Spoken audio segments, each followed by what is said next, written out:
Официально ко мне через мою почту управление делопроизводством поступил мне вот такой пакет.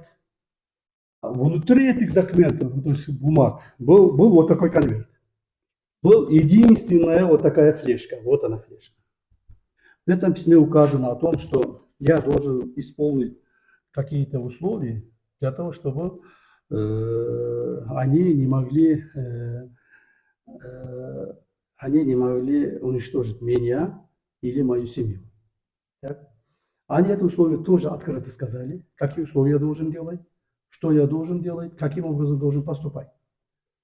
Мы посмотрели, да, здесь есть прямые угрозы, но и здесь явно видно, это методика работ каких-то спецслужб, которым очень много оплатили и хочет этот заказ исполнить.